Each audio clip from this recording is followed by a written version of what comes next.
যাই বলো না কেন, নিজের হাতে রান্না করে খাওয়ার একটা আলাদাই তৃপ্তি আছে, তাই না? তো সেদিন ওরকম লাঞ্চ করে নিয়ে আমাকে যেতে হতো একটু কলেজে, তাই লিওকে টাটা করছিলাম।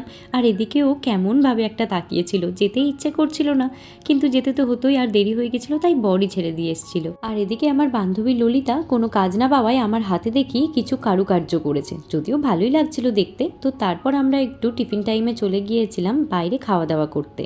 আর আমি প্রিন্সেসের মতো বসেছিলাম, কারণ খাবারটা আনার দায়িত্ব এই ম্যাডাম নিয়েছিলেন। নিজের থেকেও ভারী একটা প্লেটে ছোলা বাটোরা আর মিষ্টি নিয়ে চলে এসেছিল। তারপর পেট পুজো করে আমরা আবার একটু গিয়েছিলাম কলেজের লাইব্রেরিতে। যদিও খুব একটা এখানে থাকা হয় না, তবে এই জায়গাটা ভীষণ সুন্দর লাগে আমার। তবে বর যেহেতু কলেজ থেকে নিতে এসেছিল, তাই রুমে যাওয়ার আগে একটু চাটপাটা খেয়েই রুমে ঢুকেছিলাম। অ্যান্ড দেন আমি একটু মি টাইম স্পেন্ড করছিলাম, কারণ আমার বর আর বরের একটা বন্ধু মিলে গিয়েছিল বাইরে, কারণ নেক্সট ডে ছিল আমার বার্থডে। তো মেবি একটু কেক টেক আনতে গিয়েছিল, আর এগুলো কিছু ছিল পার্সেল, যেগুলো আনবক্সিং করে নিয়েছিলাম। তো চলো টাটা।